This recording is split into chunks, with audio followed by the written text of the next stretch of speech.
She set her canvas bag down gently, the tremor still there, undeniable, yet her posture spoke of a composure that did not match the narrative they had already written about her. Dylan pushed off the counter, arms folded, his smirk widening. He wanted a show.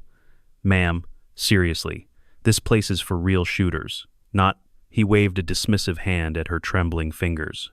"Whatever that is." The crowd chuckled again, weaker this time, but still cruel. But those who laughed at her tremor were about to learn a lesson they would never forget. The glass door chimed as she stepped inside, and conversation faltered just enough to notice her. Dylan Parker, 25, the self-proclaimed star salesman of the store, saw her first. His grin was instantaneous, cruel in its confidence. "Grandma," he called out, loud enough for every customer to hear. "The knitting shop is across the street." Laughter rolled through the showroom. Evelyn Carter paused in the doorway. 52 years old, the lines on her face soft but deep enough to mark a life lived hard. She let the insult wash over her without a flinch. Her gray eyes scanned the room with quiet calculation, but no one noticed. They only saw the tremor, the slight rhythmic shake of her hand as she adjusted the strap of her bag. A man in tactical gear leaned into his buddy and snorted. "Look at that. Can't even hold a coffee straight, let alone a rifle." His words were gasoline on the fire. Snickers spread, cruel and careless, as if humiliation were a sport. Another voice chimed in, this one smoother, richer, dripping with condescension. "Someone call her grandkids. She's lost." Evelyn's steps echoed softly on the polished floor as she moved further into the shop. 3 measured strides, deliberate, each one eroding the laughter's confidence without anyone realizing why. Phones were out now, recording what they thought would be an easy viral clip. An old woman embarrassing herself among rifles worth more than her car. Evelyn reached into her pocket and pulled out a battered glasses case. She slipped the scratched frames onto her face. The motion drew her sleeve back just enough to reveal a faded circular scar near her wrist. Jake Williams, a veteran browsing near the ammunition shelves, stiffened. He had seen scars like that before, scars that told stories you didn't share at barbecues or family picnics. Bullet scars. His eyes narrowed, and for the first time, he truly looked at her. Dylan, oblivious, pressed harder. "Arthritis acting up, Grandma? Maybe you should stick to bingo nights before you hurt yourself." The laughter rippled again, but thinner, uncertain. Evelyn adjusted her glasses calmly. When she spoke, her voice was quiet, but it carried like a blade cutting paper. He had seen scars like that before. Scars that told stories you didn't share at barbecues or family picnics. Bullet scars. His eyes narrowed, and for the first time he truly looked at her. Dylan, oblivious, pressed harder. "Arthritis acting up, Grandma? Maybe you should stick to bingo nights before you hurt yourself." The laughter rippled again, but thinner, uncertain. Evelyn adjusted her glasses calmly. When she spoke, her voice was quiet, but it carried like a blade cutting paper. "Barrett M82. A1CQB variant, modified buffer spring, titanium firing pin, barrel shortened to 20 inches. The air cracked with silence. Every head turned. Those weren't YouTube phrases or video game jargon. Those were specifications. Classified specifications. Dylan forced a laugh, but it rang hollow in the heavy quiet. "Sure, you probably picked that up online." His smirk faltered when he saw Robert Hayes, the store manager, frozen in the doorway of his office, eyes locked on the woman. Robert's face was pale, his expression carved by recognition. Evelyn's trembling hand rested on the counter now, steady in its purpose, if not in motion. Her gray eyes swept across the room once more, meeting the stares of strangers who had mocked her moments ago. "You think you know what you're looking at," she said softly, each word deliberate. "You don't, but you will." The phones lowered, the laughter died, and in that instant, without firing a shot, Evelyn Carter became the most dangerous person in the room. The silence that followed Evelyn's words was so sharp it cut through the neon hum of the store lights, and for a long heartbeat nobody moved, nobody laughed, until Dylan forced out a chuckle that sounded more nervous than amused, trying to pull the crowd back under his control. If you had asked anyone in Lone Star Firearms Range that afternoon who the most dangerous person in the room was, not a single soul would have pointed to the woman in the worn denim jacket. She looked ordinary, too ordinary. Her sneakers were scuffed, her canvas bag sagged with weight, and her silver-streaked hair was tied back without care. Most damning of all, her right hand trembled as she reached for the door handle, the kind of shake that spoke of age, weakness, fragility. Third row, second from the left. That's the one. The room shifted, eyes turning to where she had indicated, and Robert Hayes, the manager, felt his stomach tighten because she had singled out the crown jewel of their collection, the Barrett rifle they kept as a showpiece, the weapon whose specs were not public, a gun no civilian should even know existed. Dylan laughed again, louder this time, desperate. "Oh, you want the $50,000 rifle? Sure, let me unlock it so Grandma can play soldier. Robert, you catching this? This is comedy gold." But Robert didn't laugh. He stared at the woman in front of him, at her steady gray eyes, at the scar he glimpsed on her wrist, and a memory stirred in him from long ago, of instructors who could read a weapon by sound, by feel, by breath, and suddenly he wasn't sure what kind of performance he was watching. Jake Williams spoke up then, his voice quiet but firm, cutting through the tension. "That's not arthritis," he said, nodding toward Evelyn's shaking hand. The laughter stopped completely. "That's combat tremor. I've seen it before. Heavy recoil, years behind a 50 cal. That shake isn't weakness. It's history." His words landed heavy, and people who had been smirking now shifted uncomfortably. Dylan spun on him, red-faced. "Oh, great. Another wannabe expert. What is this? Open mic night for veterans. Look at her. She can't even hold her hand still long enough to sign her name. Don't tell me she's some war hero." But his mockery didn't sound strong anymore, not against the silence that had returned, not against the way Robert was edging closer, watching Evelyn like a man trying to place a face he had seen in an old classified file. Evelyn reached into her canvas bag and drew out something small, metallic, worn smooth with time. She placed it on the counter. A coin, not just any coin, but one stamped with insignia Jake recognized instantly, a unit crest whispered about but never spoken of openly. His throat tightened. "Jesus," he muttered under his breath. Quiss. The air in the room thickened, and for the first time since she entered, the balance of power tilted. Phones that had been raised to capture mockery were now recording history without anyone realizing it. Evelyn's tremor was still there, but no one saw weakness anymore. They saw a pattern, a rhythm, a scar that told a story. Robert finally found his voice, low and almost reverent. "Those specs you rattled off, they're not online. No civilian would know them. Where did you learn that?" Evelyn met his gaze evenly. "Not from YouTube," she said simply. The crowd didn't laugh. They only watched, uneasy, caught between the memory of their own cruelty and the dawning suspicion that the woman before them was something far more than what they had assumed. Dylan opened his mouth again, but nothing came out, and for the first time since she had stepped through the glass door, Evelyn Carter was no longer the butt of the joke. She was the storm gathering in silence, and everyone in that room felt the air pressure drop, even if they didn't yet understand what it meant. The range door opened with a hiss, and a current of cooler air spilled into the store as Robert gestured for everyone to follow. The crowd surged forward like a tide, curiosity dragging them past their own shame. Evelyn Carter walked slowly, the tremor in her hand visible even as she lifted her canvas bag and carried it with the care of someone who had done this ritual thousands of times before. Dylan Parker strutted ahead, his keyring jingling too loudly, his voice pitched higher than usual, hiding nerves under bravado. "All right, folks, showtime. 500 meters. That coin has beaten every hotshot in Texas. If Grandma wants to embarrass herself, who are we to stop her?" The words fell flat, swallowed by the tension. The Lone Star Firearms indoor range stretched long and narrow, lit with harsh fluorescence that reflected off the concrete walls. At the far end hung the silver challenge coin, no bigger than $1, suspended by fishing line that swayed ever so slightly in the artificial breeze. It was a joke, a symbol of the impossible. No one had ever hit it. Even the state's best shooters had walked away shaking their heads. Evelyn stepped onto the firing line. She did not look at the crowd pressed against the viewing glass, nor at Dylan smirking from the corner. She knelt, slow and careful, her knees protesting, but her movements deliberate, as if she were bowing into a ceremony older than any of them could understand.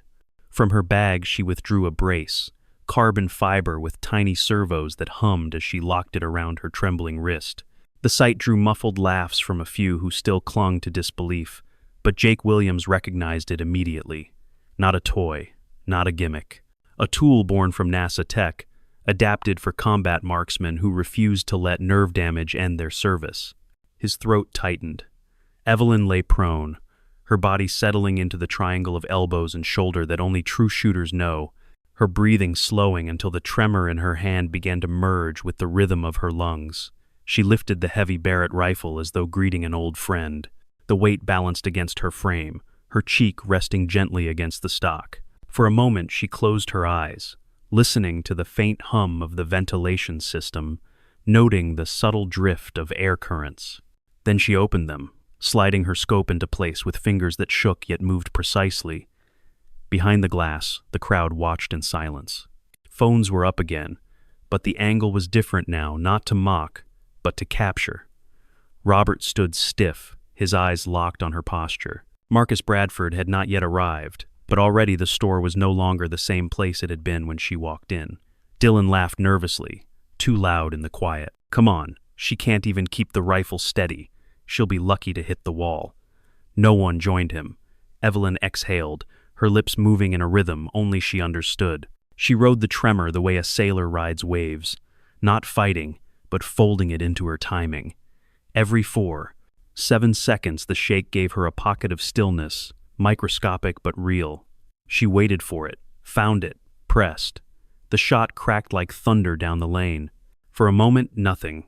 Then the coin rang like a bell, swinging violently, dead center struck. The crowd gasped as one, a collective intake of disbelief. Dylan's jaw dropped, his words stuck in his throat. Evelyn calmly worked the bolt, adjusted by a breath, and fired again. The coin split along the edge, a silver crescent falling into shadow. Silence smothered the room. Evelyn's gray eyes softened. "One more," she whispered, more to herself than anyone. She closed her eyes this time, felt the tremor crest, found the pause, and squeezed. The final shard of the coin disintegrated, the fishing line left swaying empty in the air. The crowd erupted not with cheers, but with stunned silence, a silence so heavy it pressed against their ribs. Phones lowered. The designer woman who had mocked her earlier covered her mouth, tears streaking her mascara. Jake whispered, awed, "In 15 years I've never seen anything like that. Not with perfect hands, not with combat tremor." Evelyn rose slowly, sliding the rifle safe, her hands trembling as always, but her composure unbroken. She turned toward the glass, met their stares, and for the first time gave a small, quiet smile.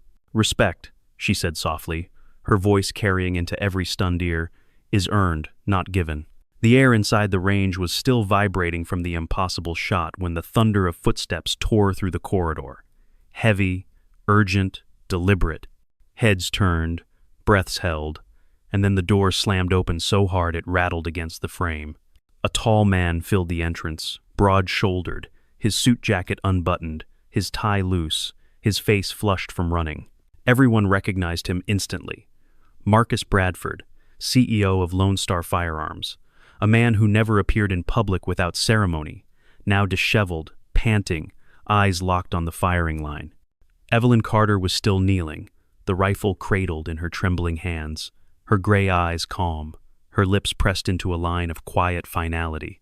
The coin that had hung at 500 meters was gone, obliterated into dust by 3 bullets that defied everything the crowd thought they knew. Phones that had once captured her humiliation now streamed live to thousands, recording every second of the silence that followed. Marcus moved forward without hesitation, brushing past Dylan Parker, who tried to stammer out a greeting. He didn't even glance at him. His gaze was fixed on Evelyn, and when he reached her, something extraordinary happened. The man who commanded boardrooms, who was accustomed to having veterans and politicians stand for him, dropped to one knee on the cold concrete floor. The sound of his knee striking the ground echoed like a gunshot in the stunned quiet. He bowed his head. "Instructor Carter," he said, and his voice cracked under the weight of memory. "Cadet Bradford, class November '98, you saved my life in Kabul." The room gasped as if a single body. Robert Hayes froze, his inspection tools slipping from his hand. Jake Williams straightened instinctively to attention. Even the designer-clad woman who had sneered earlier put her hand over her mouth as tears blurred her mascara. Evelyn blinked slowly, her expression softening, though her hands still trembled. "Marcus," she said gently, "you don't need to do this. Stand up." But Marcus shook his head, his voice louder now, addressing everyone in the range. "This woman is Evelyn Carter, the Phantom Mother, chief instructor at Quantico Sniper School for 25 years. She trained me. She trained the men and women who trained SEAL Team 6.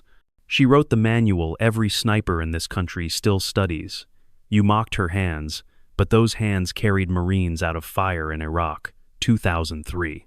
She provided cover for 45 minutes with a dislocated shoulder and a rifle half broken, and she saved 6 men. She is not weak. She is the reason I am alive." The silence after his words was crushing. The crowd that had laughed minutes earlier now stood hollow-eyed, phones lowering slowly as shame settled in. Jake spoke at last, his voice rough. "I thought I saw it. The tremor wasn't fear, it was combat. It was recoil written into her nerves." Dylan staggered backward, his face pale. I didn't know," he whispered. Marcus turned on him sharply, his authority filling the room. "You didn't care to know. You saw a woman with gray hair and shaking hands, and you thought it meant weakness. You made her a joke."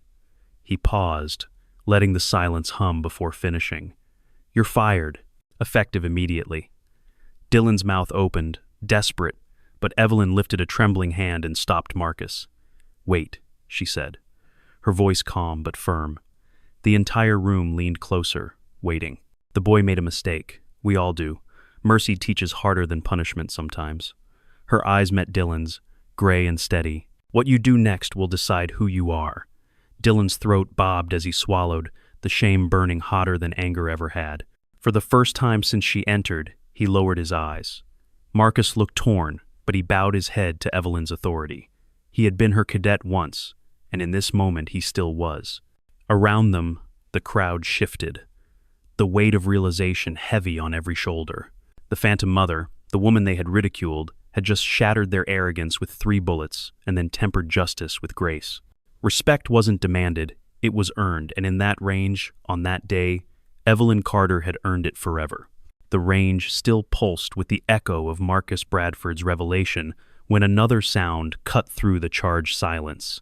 The measured rhythm of boots, not rushed like Marcus's desperate sprint, but firm, precise, unmistakably military. The crowd instinctively parted before the figure who stepped into the lane. She was tall, her hair steel gray pulled into a severe knot, her uniform immaculate even under the harsh fluorescent light.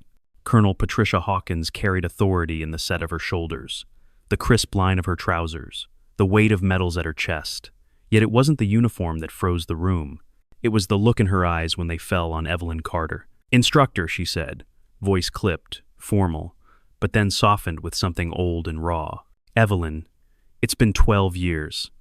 Evelyn stood with effort, the brace on her wrist humming faintly as she pushed herself upright.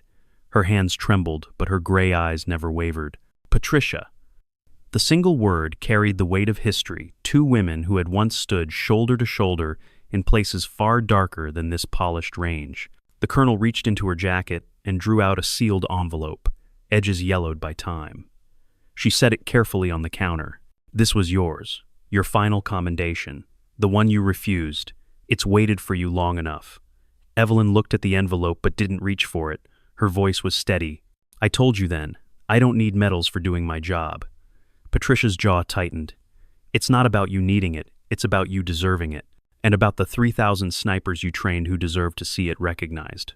The crowd watched in stunned silence, unsure if they were intruding on something sacred. Phones still hovered, but no one dared speak above a whisper. Dylan pressed himself against the wall, pale, desperate not to be noticed. Patricia exhaled, then placed her tablet on the counter, the screen alive with grainy photos. One image slid forward. A man, older now, hair streaked with gray, broad-shouldered, caught mid-stride in a marketplace. The photo was grainy, but the face was clear enough to make Evelyn's breath hitch. "David Thompson," Patricia said, her voice carrying across the room. "Prague, 1999. You were the only one who came back. His body was never recovered. We told ourselves he died in the blast, but this came in 3 weeks ago. 97% match. Gasps rippled through the crowd. Marcus went pale, his commanding presence faltering. Jake muttered a curse under his breath. Tyler Rodriguez, the young man who had apologized earlier, leaned forward, eyes wide. If he's alive, why didn't he come back? Evelyn's hand trembled harder, her voice low but firm. Because either he was taken, or he chose not to. Both answers cut the same. The colonel's tone sharpened. We need you, Evelyn. We need your memory, your instincts, your eyes. 48 hours. The agency is assembling a team, but they asked for you specifically. The store felt smaller now, as though the walls themselves leaned closer. The audience who had come for guns and bragging rights now stood witness to a story far larger, a story of ghosts and betrayals buried under decades of silence. Marcus spoke, his voice strained. If Thompson lived, and if he's working with the people you think, he trailed off, the weight of the implication pressing too hard. Patricia finished it for him. Then he's either a prisoner who needs saving, or a traitor who needs stopping. Evelyn closed her eyes, and for a moment the tremor in her hand became violent, her body remembering fire and smoke and the sound of men screaming in the snow of Prague. When she opened them again, the gray of her gaze was steel. If he's alive, then I owe it to the ones who didn't make it to find the truth. The crowd exhaled as one, a breath none of them realized they had been holding. Phones hung forgotten now. Respect had shifted into awe. Awe into something deeper fear, maybe, at how close they stood to history breaking open. Patricia nodded once, sharp. Then you'll come? Evelyn looked at the envelope, still untouched on the counter. I'll face him, metal or no metal. Ghosts don't rest easy, and it's time I stopped letting mine sleep. The store had emptied of laughter and swagger, leaving only the residue of awe, shame, and a strange reverence that clung to the walls like smoke after gunfire. And as the crowd trickled out in stunned silence, some hiding their faces from the very phones they had raised in mockery, only hours before, Evelyn Carter remained where she stood, trembling hands folded loosely, her gray eyes steady as though she had been carved from stone.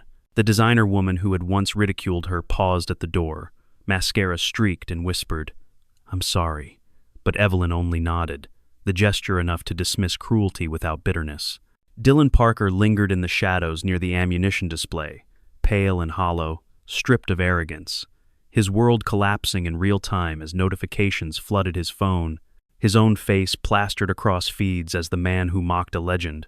But Evelyn met his gaze only once, and in that single look was neither vengeance nor victory, only the quiet weight of truth that told him the rest of his life depended on what he did next. Marcus Bradford stood nearby, still shaken by the act of kneeling, his $1,000 suit wrinkled from the floor, but his voice firm as he declared that from this moment forward, no customer in his empire would ever again be judged by appearance, that respect would no longer be optional inside Lone Star Firearms, and Robert Hayes scribbled furiously in his notebook, already planning the wall of legends where Evelyn's story would be displayed so that no one could ever forget the day arrogance died on the range. Colonel Patricia Hawkins waited by the door, her envelope still on the counter, her presence as heavy as the sealed orders that awaited them, and when she finally spoke, her voice was stripped of ceremony, soft but commanding. "Evelyn, the vehicles are ready." Evelyn bent, picked up her old canvas bag, slipped the brace from her wrist, and tucked it inside with the same quiet precision she had carried through every moment of the afternoon, then turned toward the exit. As she passed Dylan, she stopped long enough to rest her trembling hand on his shoulder, the gesture startling in its gentleness. "You have two choices," she said quietly, her voice cutting deeper than any reprimand. "Let this ruin you, or let it change you. Decide who you are." Dylan swallowed hard, unable to speak, but in his eyes flickered the first fragile spark of humility, the first step on a path he hadn't known existed until today. Evelyn moved on, pushing open the door into the cool evening air where the sky was painted in streaks of purple and gold, and there on the curb waited 3 black SUVs, engines low, windows tinted, each one a silent reminder that the world she had left behind was not done with her. The crowd that had followed spilled into the parking lot, watching in hushed awe as the phantom mother stepped into the twilight, no longer the target of laughter but the bearer of history, the living embodiment of truths they would tell their children. Marcus followed her out, his voice cracking with something he had never shown in public before, gratitude unmasked. "Ma'am, whatever happens next, know that you have our support, financial, logistical, whatever you need." Evelyn turned, her lips curving into the faintest shadow of a smile. "I came here for a scope adjustment, Marcus. Thought it would take 20 minutes, but fate has a sense of humor." Patricia opened the rear door of the lead SUV and stood waiting, her eyes sharp, the weight of Prague heavy between them. Evelyn looked back once at the store, at the people who had mocked and then fallen silent, at Marcus standing tall with new conviction, at Dylan bowed by his own shame, and she spoke words that fell across the lot like a final benediction. "Not everyone has a story like mine, but everyone has a story. Remember that." With that, she stepped into the vehicle, the door shutting softly, final as a trigger pull, and the convoy rolled into the Texas night, headlights carving through the darkness toward a briefing that would resurrect ghosts, thought long buried. Ghosts that had waited 25 years for this moment. Ghosts that would not rest until she faced them. The convoy slid north through the Texas night, 3 black SUVs moving as one, headlights cutting ribbons across the darkened highway, the engines a low, steady hum like the heartbeat of something inevitable, and in the back seat of the lead vehicle, Evelyn Carter sat in silence, her gray eyes watching the blur of city lights fade into emptiness. Her hands trembled in their familiar rhythm, resting on her knees, and every flicker of her wrist reflected faintly in the tinted glass, a ghostly echo she could not escape. Beside her, Colonel Patricia Hawkins scrolled through files on a tablet, the glow painting sharp lines across her face, but she kept glancing at Evelyn as though searching for a crack, a reaction, a flicker of hesitation that never came.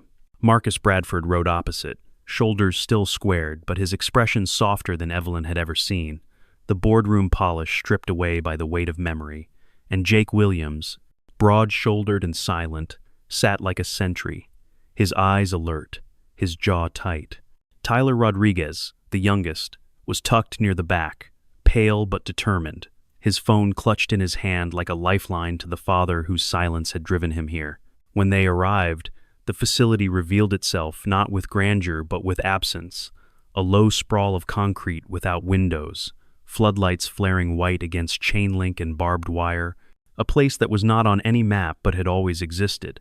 The gates opened without ceremony, guards saluting as the vehicles slid inside, and Evelyn felt the air change as soon as she stepped out.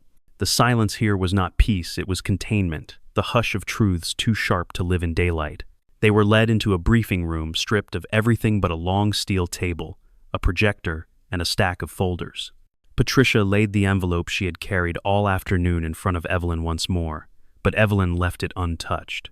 Instead, she lifted her trembling hand, motioning toward the files. "Let's get on with it." Patricia tapped the screen, and the projector flickered to life, throwing grainy photos onto the wall. The man's face appeared again, older, harder, streaked with gray, but unmistakably David Thompson. Evelyn's breath caught, but her expression didn't change. Marcus leaned forward, his hand unconsciously gripping the edge of the table. Jake muttered a curse. Tyler whispered, almost to himself, "It's him." Patricia's voice was steady.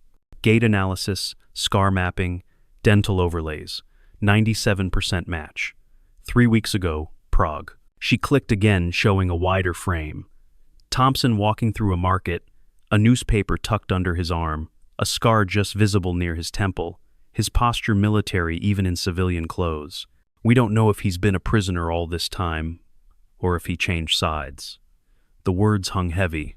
Evelyn closed her eyes for a long breath, and the tremor in her hands grew worse, the rhythm accelerating as though her body remembered what her mind tried to control. She opened them again, her voice flat but edged.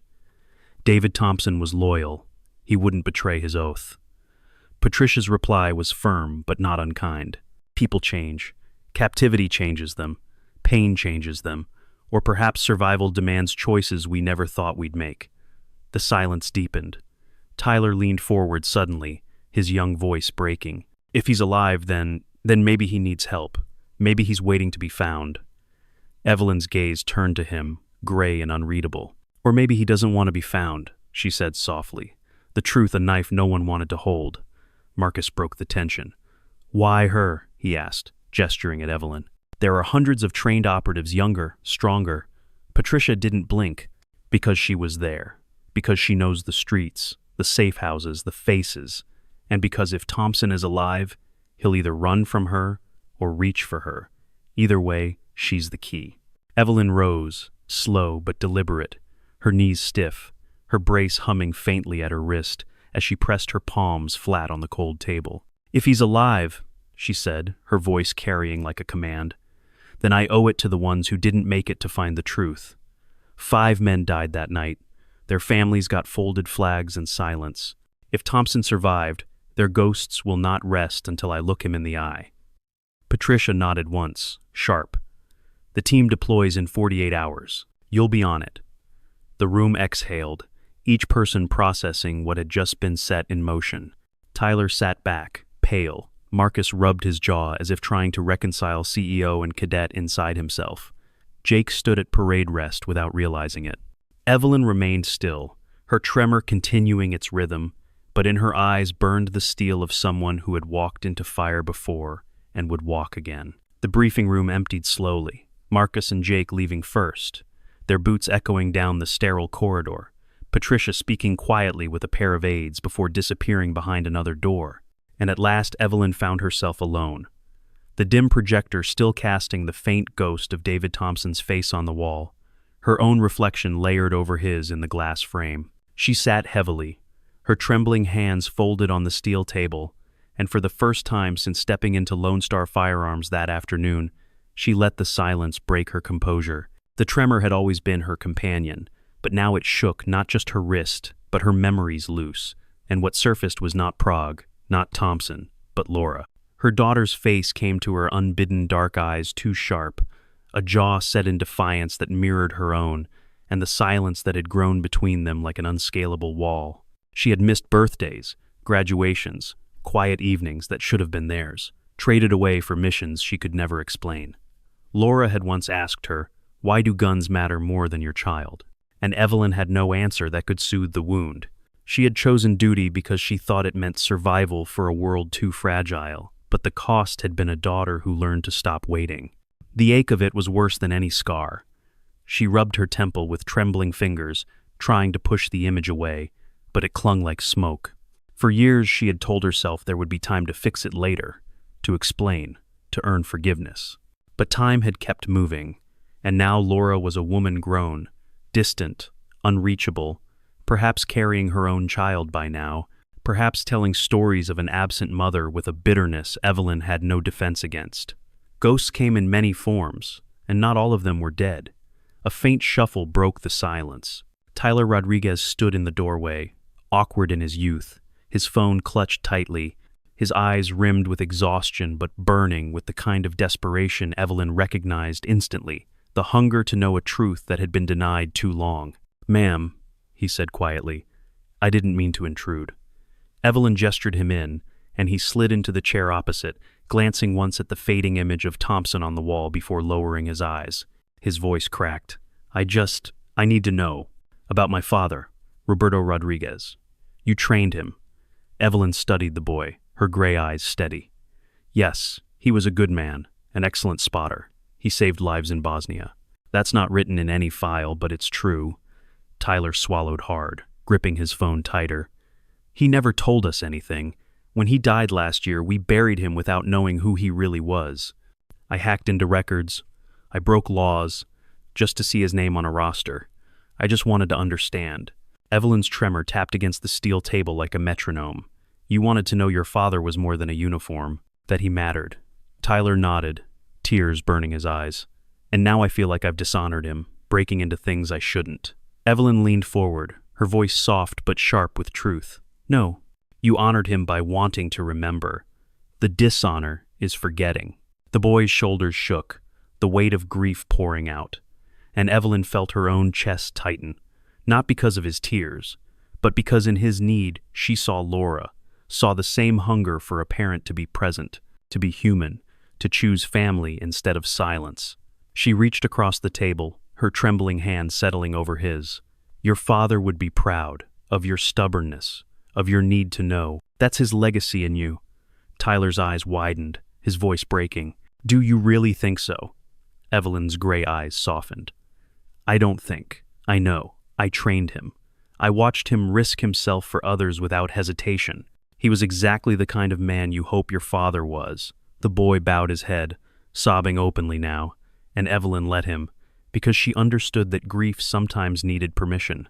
In the silence that followed, Evelyn felt the ghosts pressing closer, the men lost in Prague, the child she had left at home, the boy across from her who carried his father's fire.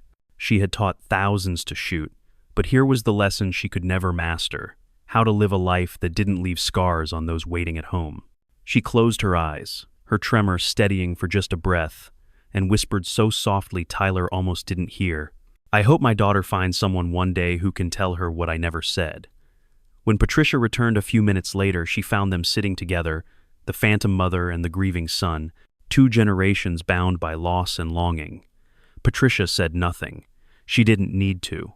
The truth was already written in the air. Ghosts were not just missions and battles. Sometimes they were the living, waiting for answers. And Evelyn Carter, trembling hands and all, carried both. The hours before departure moved with the heavy inevitability of a tide, every step feeling both too slow and too fast. And as the team assembled in the underground hangar, Evelyn Carter felt the weight of years pressing on her chest in a way no body armor ever had. The space was stark, its walls lined with racks of weapons gleaming under fluorescent light, crates marked with destinations that didn't officially exist, maps pinned to boards with red lines tracing routes across Europe, and in the center of it all, the aircraft that would carry them back into the past disguised as the future, a matte black transport with engines already humming low like the growl of something restless. Marcus Bradford stood near the ramp, no longer the CEO in a suit, but a man dressed in tactical gear. His broad shoulders squared, though his hands betrayed his nerves as they flexed unconsciously at his sides, and Jake Williams checked weapons with the mechanical calm of a soldier who knew that routine was the only thing that held fear at bay. Tyler Rodriguez hovered nearby, his expression tight, the weight of his father's ghost on his shoulders, determined to prove he belonged, though he had never carried a rifle into war. Patricia Hawkins moved among them like gravity itself, her presence pulling the team into orbit, her clipped voice giving final instructions, her eyes betraying nothing of the storm she knew they were walking into. Evelyn stood apart, her trembling hands resting on the edge of a steel crate, her gray eyes unfocused as she stared into a memory only she could see. Prague, 1999. Snow falling like ash, the taste of smoke and cordite on her tongue, the crack of gunfire ricocheting through narrow streets. 5 men alive at dawn and gone by midnight. She remembered Thompson's laugh as they checked gear in a safe house, the easy way he promised they'd all be home for Christmas, and she remembered the explosion that shattered that promise, the fire that took everything but her. For 25 years, she had carried their absence like a stone in her chest, teaching students, writing manuals, adapting tremors into lessons. But now the stone felt heavier, for there was a chance terrifying in its hope that Thompson had not died in that fire at all. If he lived, then why had he not come back?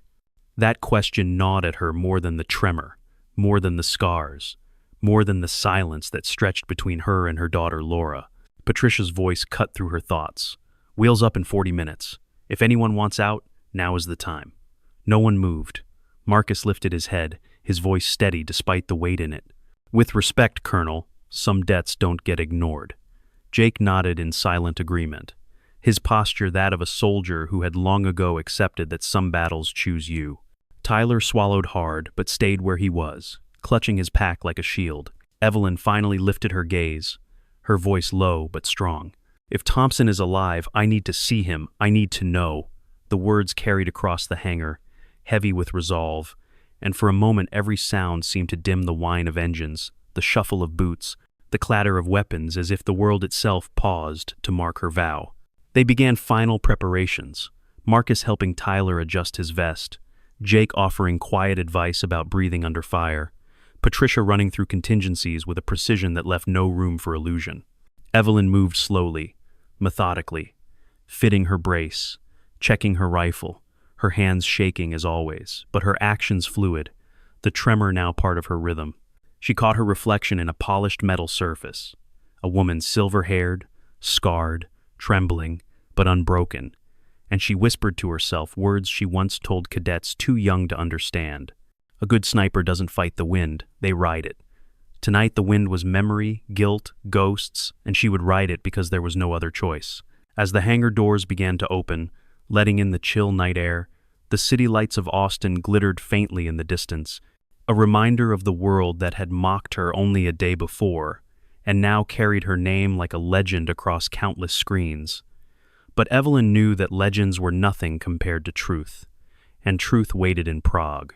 Whether Thompson was prisoner or traitor, whether the past was wound or weapon, she would face it with the same steady resolve that had carried her through decades of silence. The engines roared louder, the ramp lowered, and the team began to board, their silhouettes sharp against the wash of light. Evelyn was the last to move, her trembling hand brushing once more against the old photograph she kept hidden in her bag. A snapshot of 5 men smiling in the snow, Thompson in the middle, his arms slung around her shoulder, their faces young and alive. She closed her eyes, inhaled the memory, then stepped into the plane. Ghosts had waited 25 years, and now the time had come. The transport lifted from the runway with a deep, steady roar, its engines carrying Evelyn Carter and her team into the cold, dark sky, the city of Austin shrinking below until it was nothing but a scatter of fading lights against the Texas plain. Inside the cabin, the vibration of the flight rattled the steel floor, a rhythm that echoed the tremor in Evelyn's hands as she sat quietly by the window, her gray eyes fixed on the horizon she could not yet see. Around her, Marcus settled his gear with the calm of a man who had long ago surrendered comfort for duty. Jake leaned back with his arms crossed, silent and steady. Patricia reviewed maps with unshakable precision, and young Tyler clutched the photo of his father Evelyn had given him, as if the paper itself might anchor him through the storm ahead. Evelyn closed her eyes, and for a moment the ghost pressed closer, the smell of cordite and snow, the sound of fire in the Prague night of 1999, the memory of David Thompson's voice promising a Christmas that never came. For 25 years, she had lived in that memory, and now the truth waited at the other end of this flight, whether it was salvation or betrayal, prisoner or traitor, life or death. She inhaled slowly, the tremor steady against her thigh, and when she opened her eyes again, she felt not fear but resolve. Some soldiers never leave the battlefield, she thought. They simply learn to carry it with them. She looked around at the faces sharing this flight, Marcus with his loyalty, Jake with his experience, Tyler with his grief and hope, Patricia with her unyielding sense of duty, and realized that the mission ahead was not just about ghosts. It was about the living, about teaching one last time what she had always known, that strength is not in steady hands but in steady resolve, that respect must be universal, not conditional, and that the most dangerous person in the room is often the one everyone underestimates. As the aircraft pressed eastward, Evelyn reached into her bag and touched the envelope Patricia had given her, still sealed, still unopened. She smiled faintly.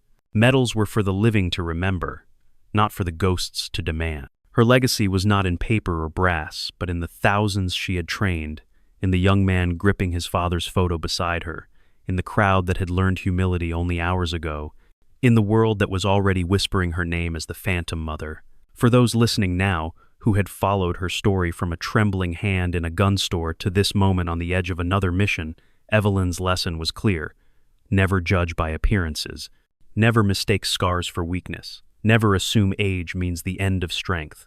If her story has struck something in you, then carry it forward, because these stories are not just hers, they belong to all of us. And if you believe they matter, if you want to keep walking with voices like hers, then stay, subscribe, join us, so that together we can keep telling the stories of those who were underestimated until they proved the world wrong. The cabin lights dimmed, the engines droned, and outside the window the sky stretched endless and black, dotted with stars that shimmered like the eyes of those she had lost, watching, waiting. Evelyn Carter leaned back, her trembling hands folded loosely in her lap, her jaw set with quiet steel. Somewhere in Prague, a ghost waited, and somewhere in this darkness, she was already walking toward it.